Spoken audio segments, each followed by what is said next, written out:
Understanding humans. Who are humans? We've been talking about understanding human in the last three series. Today, I would like to think about humans and what their makeups are. I'm not talking necessarily about the makeups that we find our ladies putting on their face, although that may define or may make you look at human being through their makeups. But I want to encourage all of us to think deeply why people behave the way they do, why they look the way they do. And sometimes we have been very quick to make some conclusion on some people without taking time to understand what their makeups are. What are we made of? What makes humans humans? Last time we were talking about imperative or moral imperatives, and we talked about how we are shaped by our customs, our norms, the habits and the traditions we pass down to generations, and how certain world religions have actually defined what we may call morality. Morality meaning that we choose between right and wrong. And last time we talked about that universal imperative, hoping that we can come up with a universal ethos that would make all of us as humankind, follow a certain path. And I left you with a challenge last time to ponder over whether we can really have universal moral imperative. Before we do that, let me draw to your attention that there are certain factors in human evolution that leads us to where we are. And it's very important that we understand that. But before I do that, let me tell you that we are geographical accidents. Geography, and geography here means location, where we are from. Geography dictates climate, way of life, and a particular people in a certain region who behave in a certain way, and therefore, by virtue of being situated in Kuwait or Iran, Iraq, those Arab world, my geography dictates how I view the world, even my morality. If those brothers and sisters live in an Islamic world where Quran is the book that guides them, the little children that are born in that culture don't know anything else other than Quran. And there are certain tenets of faith that they follow because it's taught in Islam. Other people come from backgrounds where Christianity is the norm, and their religion or their faith is passed down by their parents. So we have organic growth. This is the religion. This is the faith of our mother. This is the religion of our dad. And for those of us who come from Kenya, some, not all, are who we are by geographical accident in as far as faith is concerned. But even in America, you find that those pockets of people around the US, they're Methodists because that area we had a Methodist missionary. Some other areas you find Episcopalians. Others are Roman Catholic. Others are Presbyterians. And we all grow aggravating to that and believing that is what is right.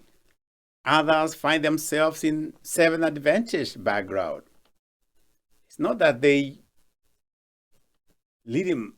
were born in believing that, but they were born into it and they found this culture, they grew, and therefore that becomes a dogma. Then you're fighting and saying, this is it. The question is, what if you are born in a different geographical location? What would be your story? And therefore, geography and history shapes who we are. So when you're talking about humans, it's important to know about geography. It is not just about the passed on tradition that makes us who we are. It's not just those things we inherit from our parents, but there are some other fundamental factors that make humans human. We have genetics. And I think I've alluded to this in our first series. How we are who we are because of what we inherit from our parents. There are certain elements of our DNA that we copy from our dads and others from moms. And therefore, we are because certain traits have been passed on to us. But there are also others who go through a process we call mutation. This is a change in DNA sequence of an organism. So that when there is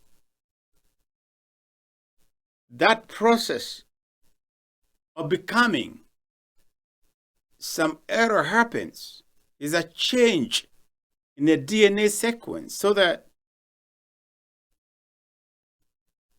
new traits are formed in an individual. And that will dictate how your offspring is going to be. Give me an example. You may develop some mutation. You may have 6 fingers. You may be the first person to have blue eyes in your family through mutation. And you become this first person in your family, in your village, to pass on that new trait. And therefore, if that trait is spread, it will shape whoever inherits it. And over the years, you may find people who behave, who act, who appear in a certain way. So there are people you see, and they came as a result of some DNA sequence. Right now, we are in a very controversial era where lots of things happen during conception. Hormones have been interchanged. You find somebody calling more male hormones even when you are a female, and vice versa. But because of our teaching and our moral imperatives, there are things we will say that is a no-no, because this is what we've learned. And this is what the good book teaches.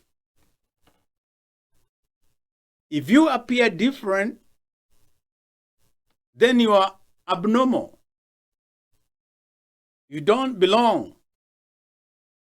So the judgment begins at that change in the DNA sequence.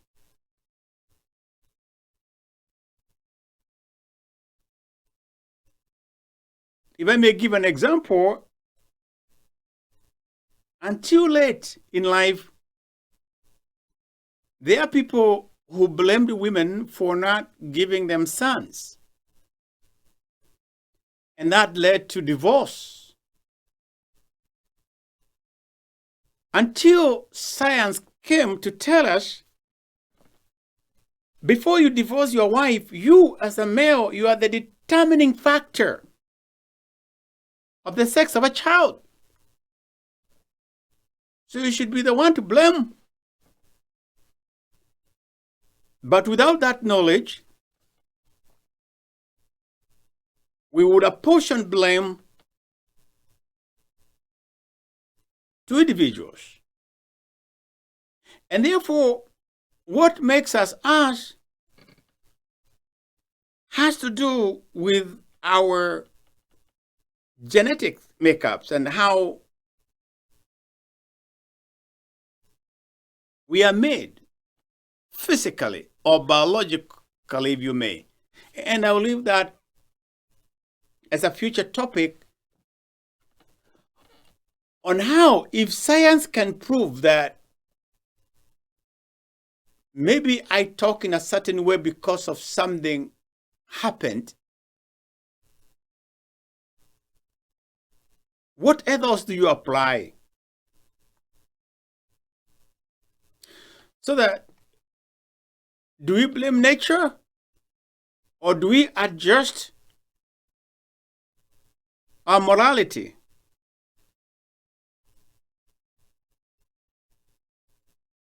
I've had students and people I went to school with here in America who would say that it's time that we revise morality because morality is shaped by times and season and reality. So that we may ask ourselves, are there things that are constant?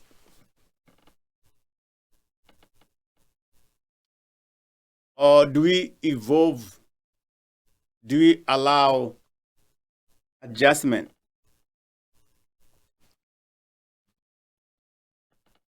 The other things about human being is that even in that genetic makeup, because of environment, eating habits, and because of our geography, you may trace our history and realize long time ago, there are things that shaped certain species. Think for a moment about our evolution as human beings. We talk about Africa being the cradle for humanity where life began, well, anthropologically. And they would explain why people of African descent, going back to the days of Homo erectus, have different genetics, little different from the European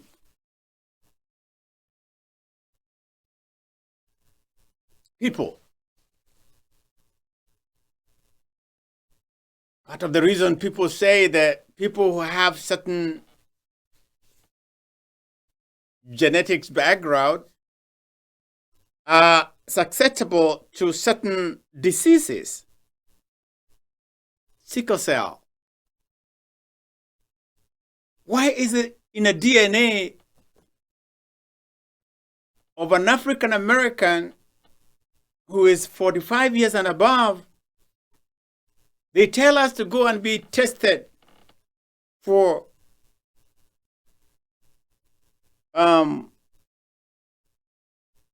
prostate cancer, and not the white people.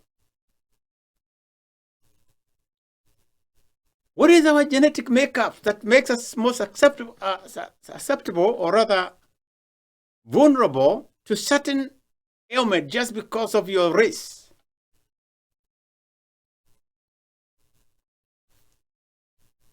What happened in our evolution as human beings?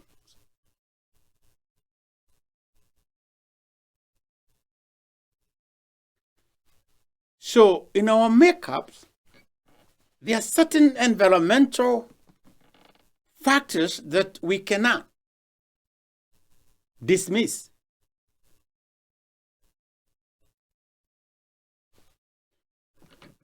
The other day, I had a conversation with somebody in the nursing service, and I wanted to confirm one thing that distinguishes black people from white people. And again, I don't want to generalize it, but it's an observation.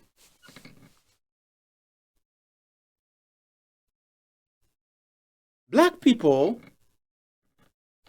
I call them chocolate, and the white, I call them vanilla, and the other smoker, tend to be, I don't know how to put it.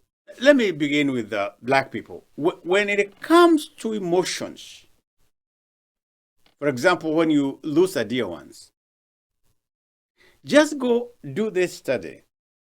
I've asked several folks, the way we perceive death and the process that we take to process death and grieve is completely different, somewhat different from other people of different racial background. So that we find our people are more emotional meaning that we have emotions, and there's nothing wrong with being emotional. God is emotional. He has emotions. But also feeling like it's so hard to let go. Our way of mourning is different. Our perception, separation between us and those who've departed. It's like, and there's no offense with this, don't shoot me. It's like we hold and we feel very connected. And we find ourselves swimming in that moment where we feel like this person is gone, is still within us, our way of mourning, we have emotions, we don't want to let go, we feel, and the other folks is like, yeah, so and so died, yeah, life continues. And it just they just visit and call it its life. What am I gonna do? Did that person suffer? Are you okay? And it's like life continues. It's part of life. I'm sorry, but it's part of life. And the other side, people will say, no, it's not just part of life. Did you hear what I said? I just lost a friend. Okay, I hear you. So, it's part of life. You're gonna die. I'm gonna die too. And I'm like, don't you have some feelings? And then you find that different people would mourn differently. Whether it's cultural or whether it is something innate is something for debate. Why do humans behave differently?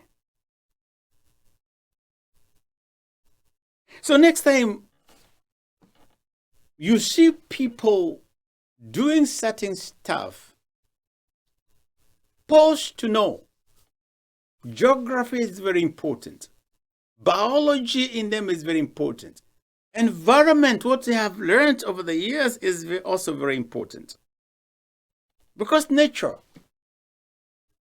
even though it doesn't have intelligent mind like we do, it chooses who survives. It's like it has its mind and has this power to shape us, to dictate how we survive. So who are humans? The way we behave, is it something we just choose or we find ourselves in it?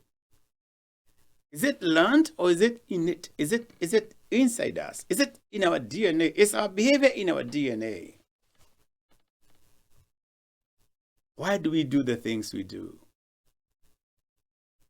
Next time, before you make a conclusion on human beings, find out what they are made up of. To narrow even down, let me even talk before I conclude. Even for us as immigrants, when we come together, like we have an ecumenical church where we are people of different backgrounds. But even them who have come to this country, much as we may have one national identity, maybe have identical faith tradition, similar faith tradition, yet our geography, in other words, where we come from in Kenya, which village, what part of Kenya will say a lot about a person. So geography is very important. So next time, before you make any conclusion, take time to study your partner. Because sometimes people may not see life through the same lens as you do. What are they made of? Why is it that Japanese see things differently? Why are we different from Koreans?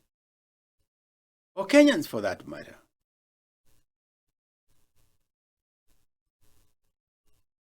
We'll continue on this.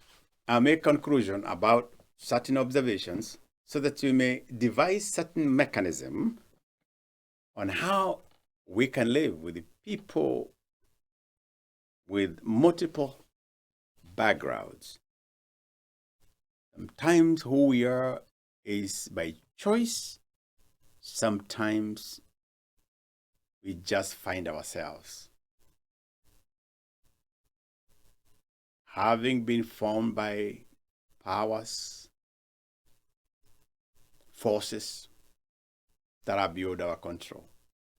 So who are humans? We'll see you next time.